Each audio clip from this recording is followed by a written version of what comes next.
The Commentary Booth is a show for media lovers by media lovers just like you.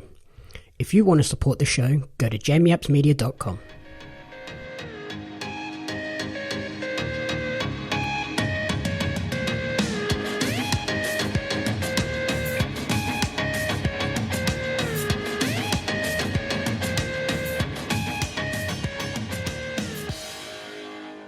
Welcome to the Commentary Booth, the ultimate weekly entertainment recap and review show. My name is Jamie Apps, and each week I'll be joined by a rotating cast of co-hosts to run you through the entertainment media we've consumed during the week. Along the way, we'll provide you with insightful commentary and reviews. This week I'm joined by a teacher and travel blogger who lists their favourite movie as Fight Club and favourite TV show as Band of Brothers. Welcome back to the show, Buddy McClelland. Hello, how are you? Incredibly busy with the rebrand that is set to hit on Friday.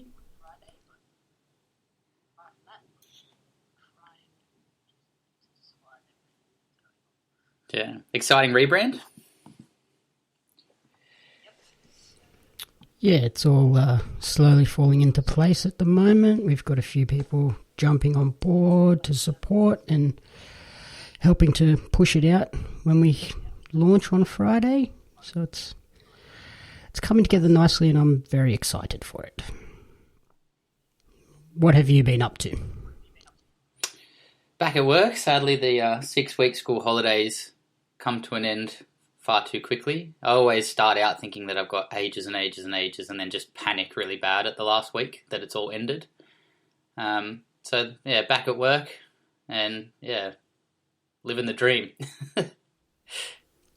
Yeah, I can see 6 weeks does feel like a long time, but can quickly get away from you, especially when you've got the Christmas and New Year break in the middle. Yeah, definitely. And you've always got work to do, and it's just you always think, I've got ages. Quite like the wedding, like I told you. It was like, we pushed it away. It's next year, and then all of a sudden next year is this year, and you have to do everything really quickly. But I think, for me anyway, I'm one of those people that works a lot better when there's a deadline and pressure, and I kind of have always been like that. So, yeah, I always manage to survive. It's just life gets really hectic really quickly. Yeah, speaking of letting time get away from you, I totally thought your Bucks party was this weekend, but it's not. It's not for another month, so there's a bit of pressure off. Yeah, all good, thankfully, because I need to get my head around that. I think I'm more nervous for surviving that than I am for the wedding day. You're not concerned about Anne becoming a bridezilla? Nah, she's not a bridezilla. I wouldn't be marrying her if she was a bridezilla. It's because that's secretly you, isn't it? Yeah, it is. You'll see that on the day. I'll have my big hissy fit and my tantrum, and this is my wedding and it's how I want it. No, I'm more just along the lines of as long as we end up married on the day, that's the big goal. And I think that's how you have to be at this time of living, that especially now. It's like, I don't know how many people have caught COVID doing the nut bush or a conga line, but wedding dance floors are like the one place that the restrictions haven't lifted. Yeah, especially after having the wedding already delayed. I guess now it's just, as long as it goes ahead, it's a good thing. Yeah, exactly. It's hard. It's like anything at the moment. You don't know whether to plan it or not, but you just got to go with it, I think, which is hard for someone like me that likes to try and be in control of everything all the time. So, yeah, on the entertainment front, have you checked much out? I've got one brand new thing that I want to chat about. Yeah, I've got a few. I've got 2 new shows and one a little bit older, but Australian film. Awesome. So, yeah, the one I checked out is Clarice. It has literally just started screening on Stan, but I was lucky enough to be provided with the first 3 episodes early. Must be nice. It was very nice. So this show shows a sequel to Silence of the Lambs. It's set in 1993, exactly 1 year after the events of the film, and follows Clarice Starling as she now returns to the field to pursue serial killers and all sorts of crazy, deranged individuals. It stars an Australian actress in the titular role. Rebecca Breeds plays Clarice. Does she look like the older Clarice? Like, does it match up? She doesn't look particularly like Jodie Foster, but she has put a lot of work into subduing the Australian accent and really pushing up the Montana accent that Jodie Foster had for the movie. Yeah, that's good. It's hard when the characters are kind of they're the same. Obviously, not the same people, but having people in a similar role, you really want them to try and make that adjustment from movie to show as easy as you can. Yeah, and absolutely the accent is enough to sort of be like, yep, this is Clarice. Like, it doesn't feel too strange. Is Australia very far from Montana accent? Give me your best Montana cowboy. No, I don't think I can. You know what Clarice sounds like. Don't be a jerk. Yeah. But yeah, apart from that, like the show does a really good job of capturing that tone of the movie, sort of dark, a little bit creepy, but not over the top. And over the course of those first 3 episodes, it starts out very similar. There's a serial killer that's killing people, obviously, but as it proceeds, it becomes a little bit more procedural, more like a Law and Order SVU type show where the main characters of the series have their overarching story that's progressing week by week, but each episode is sort of a smaller side mission or crime that they're dealing with, which is nice. Like it's one that you could watch an episode and be like, yep, sweet, and then not be too worried about, oh, if I miss an episode, am I going to be super lost? It's going to flow on pretty well. So new criminal every episode. In the first 3 episodes, there's 2 separate criminals. They've sort of carried over one of them carries over 2 episodes, but it looks like it's going to sort of progress with someone new each time. Okay, and the overarching story makes you want to stay. I feel like sometimes when they do those sorts of series that it does make it good if you feel like you haven't missed much if you miss an episode, but I guess with streaming it makes it kind of easy to check out, like you've seen that story and the chapter's finished, I guess. Yeah, so the overarching story is obviously more focused on Clarice and how she's sort of dealing with the trauma of going through everything that she went through in Silence of the Lambs and like how she dealt with Buffalo Bill and all of the stuff that happens at the very end of the movie. Yeah. Sadly, due to the rights issues that are involved with the Silence of the Lambs, Hannibal, Red Dragon, the books, and who owns the TV and film rights, they can't feature or make any direct reference to Hannibal Lecter. Yeah. Which is like pretty disappointing. Like I was hoping that it would eventually build to it, and then in sort of the last episode, they'd have to go to Hannibal and speak to him again. Yeah, I wonder why they wouldn't want that. Well, I think it's all just a rights thing because this is a CBS show, and I think Universal or someone own the rights to the book Silence of the Lambs, which is the main Hannibal Lecter book. But there's plenty of other references and nods to the movie, so you'll see other characters and things that pop up. But yeah, just Hannibal Lecter specifically, they cannot reference. That's frustrating in a show that's about Clarice, but yeah, so far so good. So far so good, yeah, but it like absolutely feels like it would have been so much better if it could have built, let's get 5 or 6 episodes deep into this crazy story that's going on, introduce like another big bad serial killer, and then be like, okay, we can't solve this ourselves, let's go speak to Hannibal. Yeah, it feels a bit as though like if you had a Dragon Ball Z show and you were kind of in that universe and be like, oh, who's that guy with the yellow hair screaming over there? Oh, sorry, we don't talk about him. Mm-hmm. Yeah, it's like, oh, that's disappointing. Yeah, like you just want them there.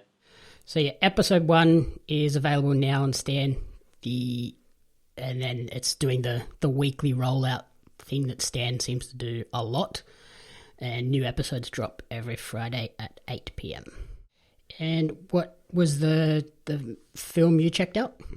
I checked out two. The most recent one I watched was Greenland and that was on Amazon Prime.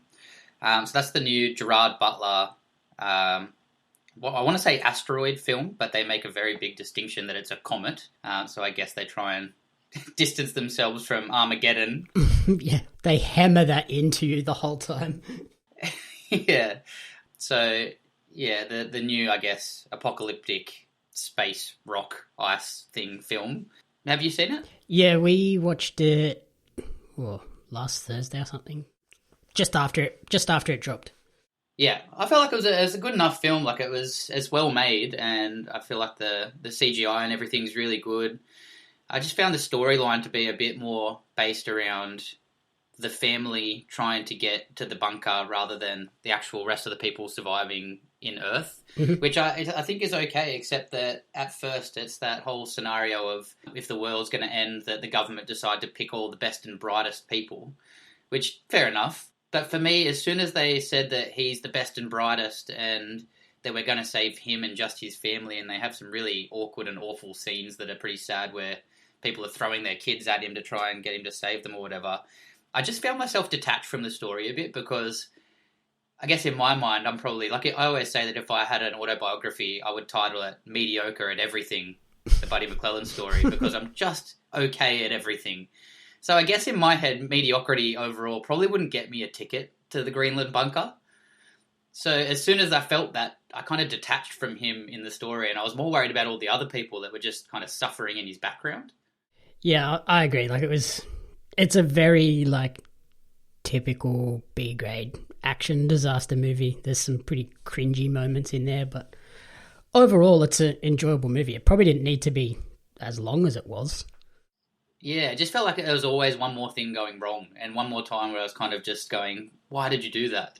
Yeah, they separate, the family separate in this huge crowd of people at the start, and you're like, what are you doing? Just stay together. Mm-hmm. You wouldn't have these problems if you were all together. Yep. And then their phone, obviously they have no reception because everybody's trying to use their phones, but somehow their phones never die, they never run out of battery. Yeah. When they're driving on the highway, they're just casually driving. I'd be foot to the floor.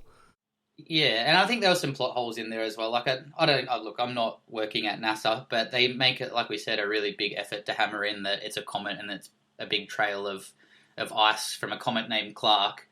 But then the pieces of ice seem to explode on impact and turn into fireballs, which I don't know how it would happen if it went through the atmosphere. But then there was parts where they were hiding under a bridge to hide from these pieces of ice that seemed to just destroy everything else, but then the one bridge that they hid under seemed to be strong enough to cope.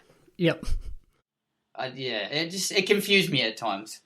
Enjoyable, if you just want something silly that you can just chuck on and not have to think too hard, that's the perfect movie.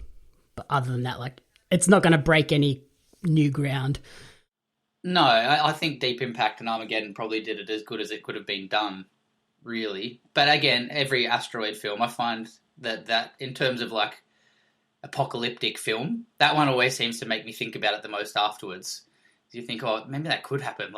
Would they tell us if that was going to happen? So it did still get me in that sense, and I did find that by the very last part of the movie, I was really connecting with the characters. I think I connected with him more on the level of that must be incredibly difficult to not only try and save yourself, but to try and save a family and be the person that they're looking to save you the whole time. Yep. I don't know. Maybe that means I'm ready to start looking to be a dad or something at some point. But I just found it hard for him. I connected with him on that level. But like I said, he kind of lost me at the start when he was the hand-selected architect, and then he still managed to stuff it up. Yeah. Did you see who was originally attached to play the Gerard Butler role? No. So apparently Chris Evans was in the running to begin with, but then due to scheduling conflicts had to drop out. Okay. So that would have been an interesting change of character, very different. Yeah, different. And then I noticed there was a couple of issues with it. The reason that they get split up is because he has to go back to get his son's insulin, and then the army find out that his son has diabetes, so then they basically kick him off the plane. Yeah. And I noticed some issues with the the insulin throughout the movie as well. Oh, really? Yeah, so at one point they test the kid's blood sugar levels and it comes back as really low, and the mum gives him an injection of insulin, which is like the total opposite. You're supposed to give someone... Isn't the reverse, isn't it? You're supposed to give someone sugar when their blood sugar's low. Yeah, because then later in the film, the granddad tries to feed him pancakes and they say, no sugar. Yeah, no syrup, no syrup. Yeah. And then when his insulin pump is empty, she gives him sugar. Yeah, okay. Which, again, is the opposite. Like every time they did something, I was like, ooh. Well, look, it wasn't a parenting film the whole way through. They got him kidnapped and stuffed him up, and it definitely isn't the handbook on parenting. Yeah, definitely not. That kid is extremely traumatized. He survived, but he's traumatized. Yeah, the grandpa impressed me, though. Like, I thought some of the characters, it seems to be always in these apocalyptic films, the grandparents just go super heroic. Yep. Do you remember Dante's Peak? It was a Pierce Brosnan, like, volcano film. Yeah, the volcano erupts in LA or something. Yeah, and the grandma, I'll never forget it. Like, they're all in this boat, but then because they're in, like, a volcanic eruption, the water turns acidic, and it starts eating away at the boat.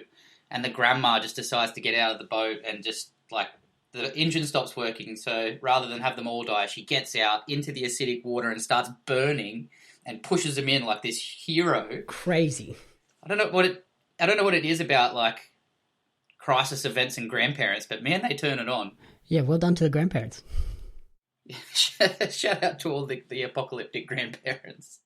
And then at the end of the movie, they do the typical runaround of here are all the cities that have been destroyed, and of course they had to drop in a opera house. Yeah, they do that the same shot for it. Like, The Day After Tomorrow did a really similar thing, didn't they? Yep. I guess that's their one iconic part. Yeah. If Australia gets destroyed, it's like, okay, let's show a rundown opera house and Harbour Bridge. But they're talking about, like, giant tsunamis. Surely the opera house would be one of the first thing to go. Yep. Yeah, it'd get trashed. And then they show Paris as well. Yeah. But then when they do that, like, they zoom out and show, like, the world, pretty much all of, like, that part of Europe has just been wiped off the face of the earth. It's like, hang on a second, didn't you just show me Paris? Yeah, I always think that with the footage that they say, oh, we've got this footage really late, and it's someone's, like, camera phone, and they're filming, and you see them filming on their camera phone right as the impact hits them. And I always think, how did that footage even get out? Like, how have they sent that on if they just got destroyed? Surely the footage got destroyed with them.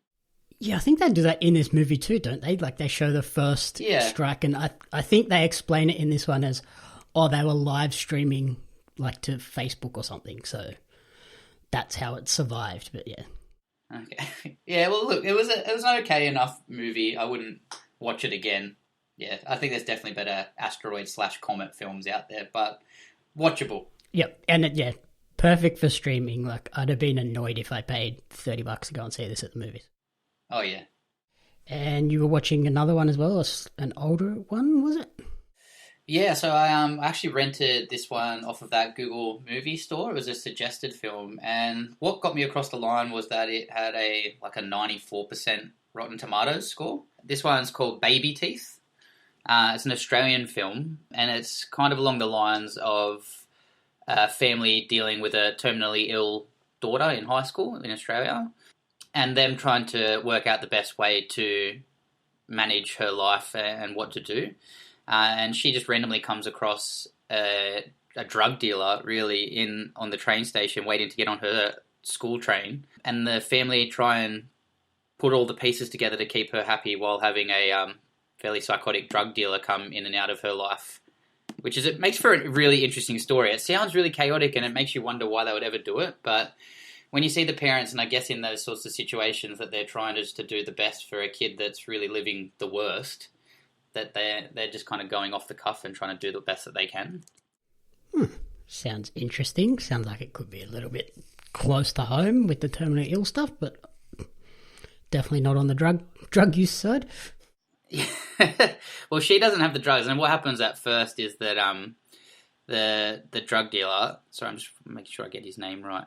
His name's Moses, and he comes up into the scene because he works out that the family, the dad is actually a psychologist himself, and there's a lot of drugs on the scene for him if he hangs around. But then it really kind of deals with her as the character trying to deal with all of her issues, obviously, and trying to live her life as a teenager. And she changes wigs and things, and she's obviously going through chemo and all the rest of it. But also that he is somebody dealing with addiction, and it's that thing where you look at a character at first and you think, you just see them, I guess, as a junkie. Like, the same thing probably when you see people at the train stations real life, that you just see them as face value.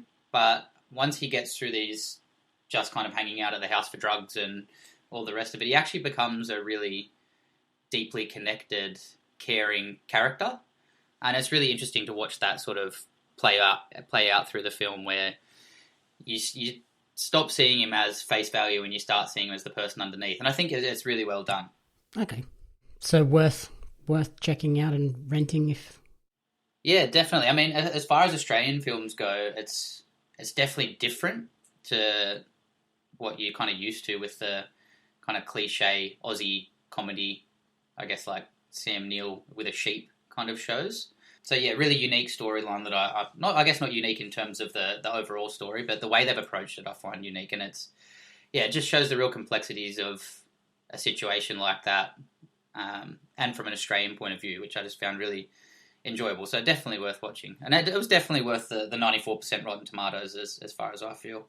Watching it with Anne, she definitely got her money's worth out of it by the end. So I won't give away the end of the story, but yeah, worth watching. Is it like a proper drama, or is there lighthearted moments and stuff as well, or is it really sad? Oh, there's definitely lighthearted moments. I mean, I guess you've got to have lighthearted moments when you're dealing with something like childhood cancer and drug addiction. If they didn't have lighthearted moments through it, it would be terrible. But it's funny. And they make light of things that are probably pretty heavy. But I guess that's what happens in those situations, that people deal with really heavy things by using humour. Mm-hmm. Yep. So I think they do well at capturing that. Okay. Nice. I might have to check that one out. Yeah, really good. I think it was released in 2019, but yeah, still may as well be new. And yeah, sort of speaking about the slightly heavier things, I know you were watching the new Tiger documentary on Fox. Yeah. That was on... Yeah, Foxtel had it because it's a HBO documentary series. It's on Binge was the thing I watched it on. Yep. Unreal. Hey, it's... Obviously, everyone knows all the drama that goes with Tiger Woods, especially if you play golf. But, I mean, everyone kind of knows who he is. It just kind of dives into more, I guess, for people in our generation, about what he went through to become who he is. I don't know how you remember him, but for me, it was kind of just that amazing golfer that could never lose. And I never really saw the Tiger before, I guess, the Nike branded Tiger, if that makes sense. Yeah, I'm the same. I think it was because we're in Australia. In the US, you have all those sport channels that will show he's college golf. He's like the level below the PGA. And then here we only sort of get, here are the four majors or whatever. So by the time we saw Tiger, he was already dominating everyone and was almost unbeatable. Yeah, I mean, but I didn't realise that. So that's a 2-part documentary series, and the first part's kind of leading up to his obvious kind of meltdown situation. But I didn't realise that he was on TV with his dad, Earl. They had him on TV swinging golf clubs when he was 2. Yep. Yeah, I think I've seen that clip before, but yeah, I didn't realise how long, that whole build-up had been. I thought it was just one of those cute things. It's here's a cute kid that does this stuff. Not here's a cute kid that we're now going to push forever to become the greatest golfer. Yeah, and I mean, Dad, Earl Woods obviously was a big, I guess, a stage parent, but it kind of talks a bit about him and how he went through Vietnam as a commando, whatever he was, and how that changed him and how he just wanted his son to be the best. And it just really shows you, I guess, how much of Tiger being Tiger has come from him just wanting to get his dad's approval. Mm-hmm. And that's really something that I think a lot of people could connect with and understand.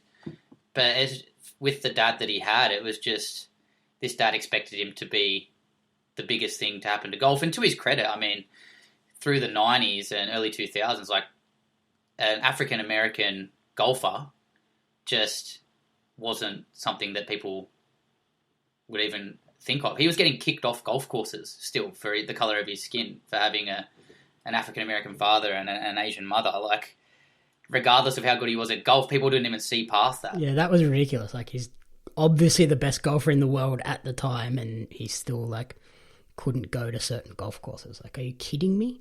Yeah. So, I mean, there's a lot of pressure on him from his dad. There's a lot of pressure on him from that perspective that I guess the minority, maybe, communities were hoping he would be the next big thing to change that perception of what's acceptable in those sorts of sports. And to his credit, I really think he did. Not that he should have had to, but I think that he did. So it kind of goes through all of that and all the pressures and things that he went through to get to that breaking point. And then they really rip into, like, the meltdown stage with him and I guess the hidden life. Because golf is always one of those sports that you never really, other than John Daly, who I guess was just drunk and smoking a lot of the time. Smoking on the course. But I mean, like, as far as rebellion goes in sport, smoking on the course was the craziest thing he did. He wore some loud pants. Yep. I mean, then you've got people like Dennis Rodman in the NBA that was, like, going on coke benders in Vegas and turning back up and winning championships and all sorts of crazy stuff. So for golf, I mean, Tiger obviously had part of his personality that he was subduing a lot of the time. And it turns out he was just letting rip in Vegas, despite having an absolutely stunning, fantastic wife, who I feel bad for his ex-wife in having to, I guess, resurface all of this stuff and go so deep into it. Yeah, especially with their kids too. Like, that second episode is pretty full on. Well, they rip in, don't they? Like, they find anyone that was willing to flip on him, really. Mm-hmm. And it's shocking. Like, I didn't realise that, like, Stevie Williams, the caddy, would have done it. Yeah, but I guess the way he was treated in the end sort of pushed him that way. But yeah, like, just full on. Yeah, I guess that shows you with Tiger, like, how he is too. Like, as soon as he said he didn't want to be there. But yeah, I mean, like, it was hard to watch, but I couldn't look away.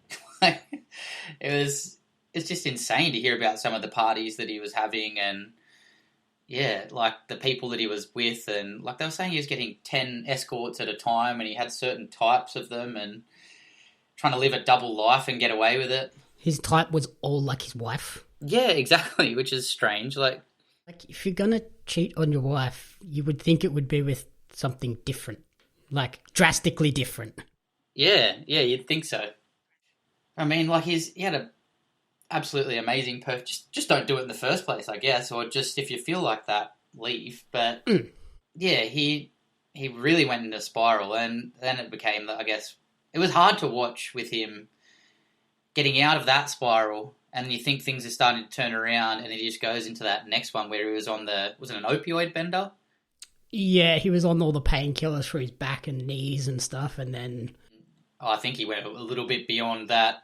The sleeping tablets and stuff. Like, obviously they gave him those things for a reason to begin with, but then, like they said, once people sort of have those drugs, they quickly fall off into a whole new spiral. You got to be so careful with those things. Yeah, well, I mean, it was pretty obvious.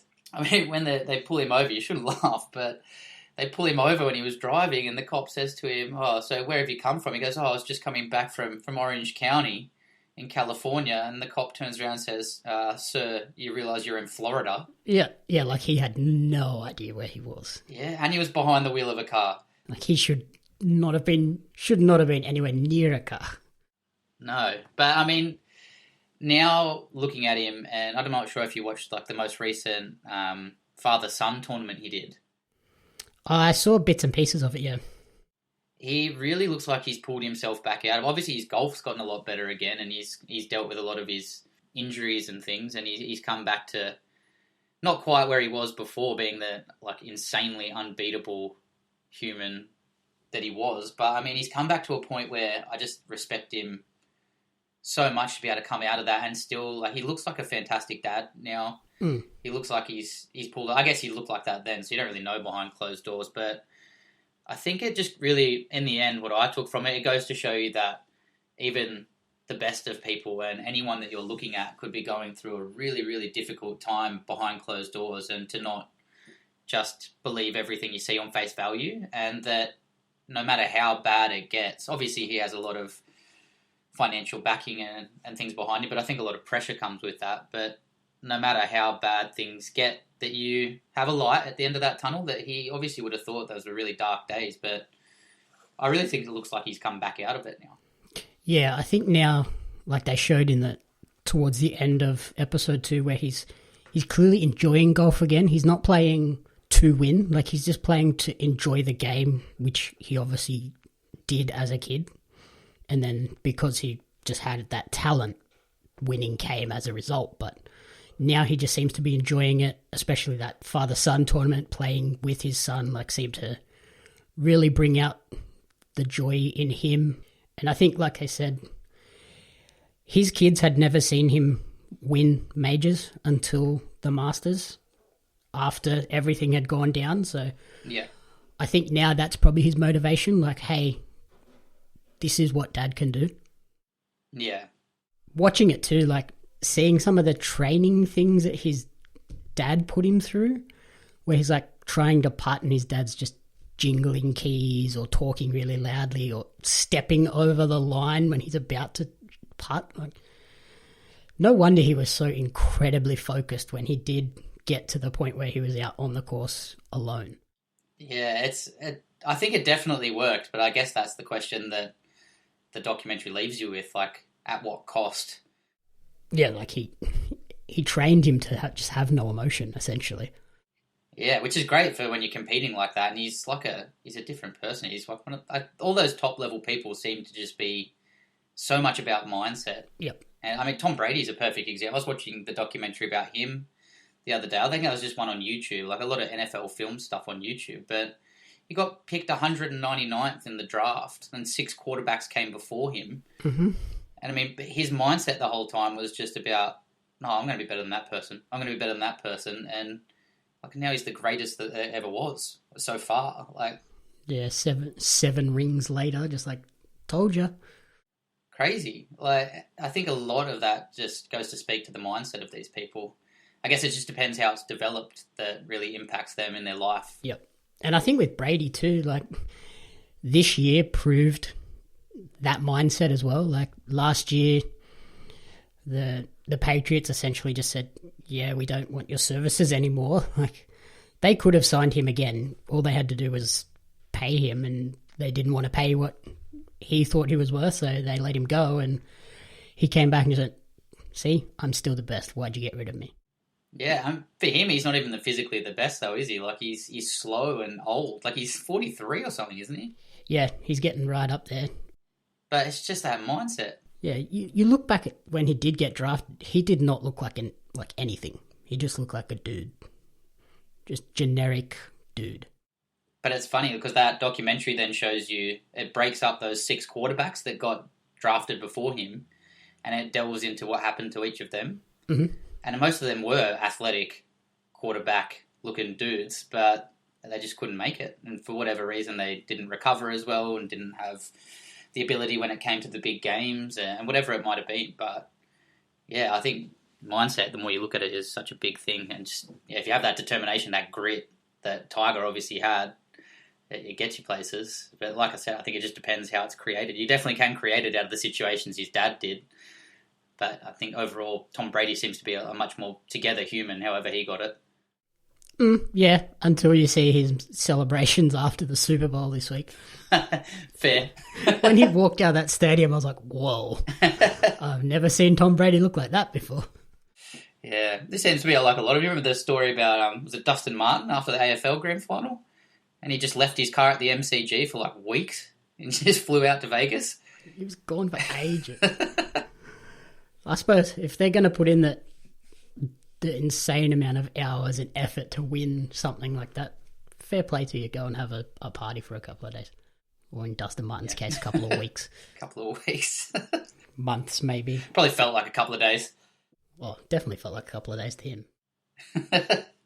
And then, yeah, for me, after watching the first couple of episodes of Clarice, we decided to dive headfirst into Hannibal Lecter. So before Clarice hit, we went back and watched Silence of the Lambs, the 1991 movie, as sort of a refresh and to gear up for the series. Obviously, everyone knows, follows Clarice Starling hunting Buffalo Bill with the help of Dr. Hannibal Lecter, who is a cannibal and really, really creepy. Watching that film now, it's still just as creepy and disturbing as ever, like particularly when he meets Clarice for the first time. That line is just ugh. And I remember watching this movie for the first time with my nan when I was definitely too young to be doing that. Where you had to turn it off after like 10 or 15 minutes because I was like, nope, this is freaking me out too much. But fair. Going back and watching it now, it's fine. Like it's creepy, but it's not, okay, I can't watch this. It's creepy. But I looked at some of the trivia as well. Anthony Hopkins won his Oscar in this one for actor in a leading role with the second shortest screen time ever for someone to win that role, that Oscar. How long was he on for? He's only on screen for 24 minutes and 52 seconds.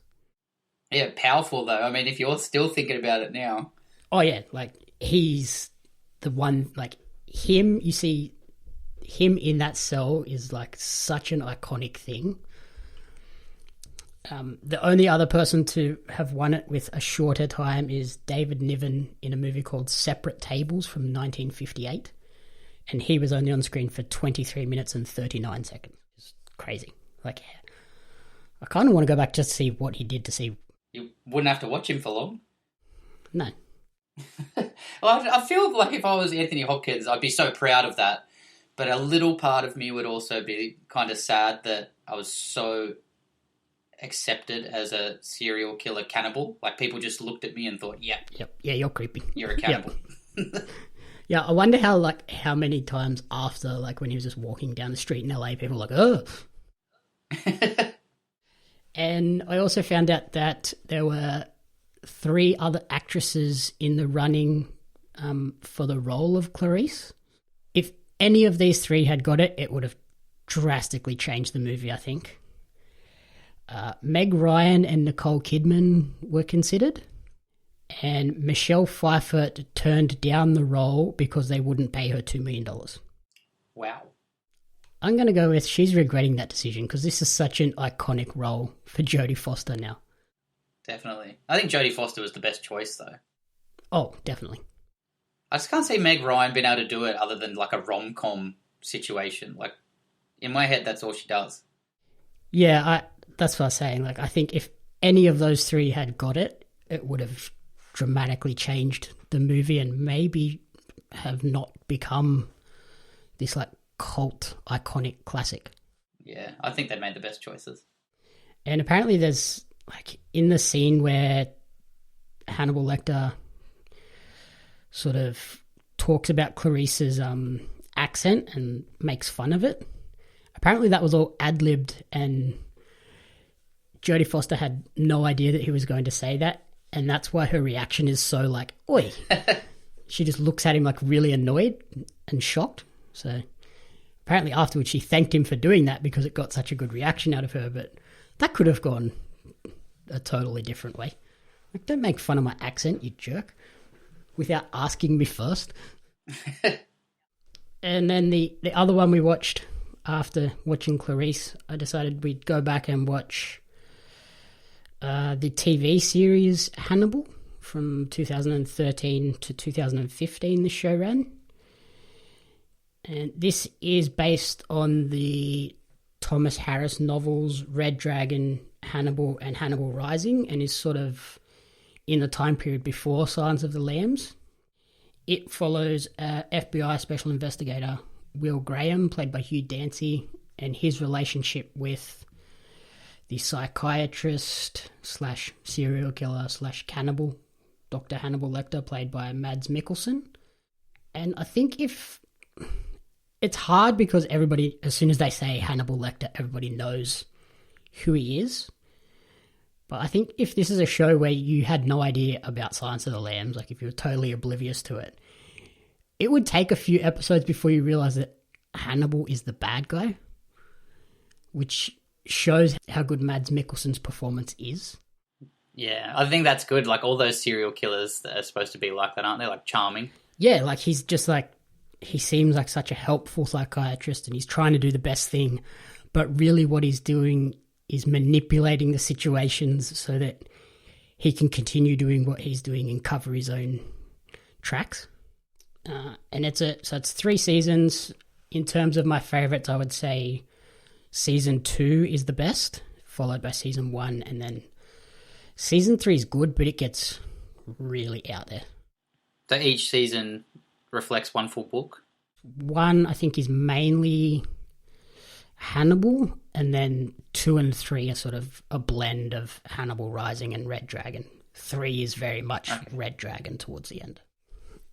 And they put a real focus on like food and the culinary aspect, which is incredibly creepy when you know that it's all cannibalism.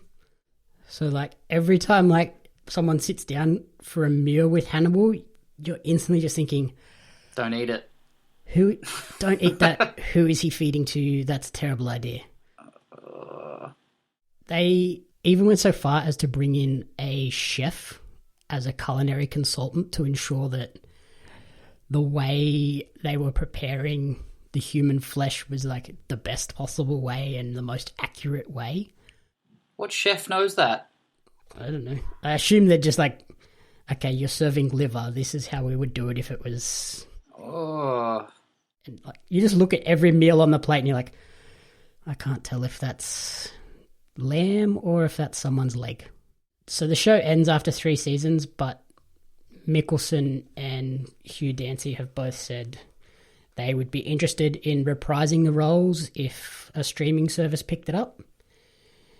The show is very graphic, so if you're not into blood and... watching people eat people? Yeah.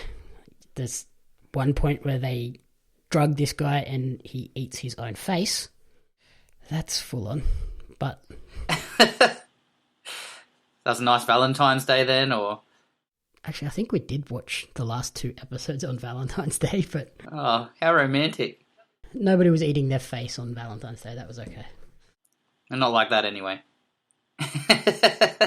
So the performances are good, but yeah, only watch this if you can stomach some pretty heavy scenes.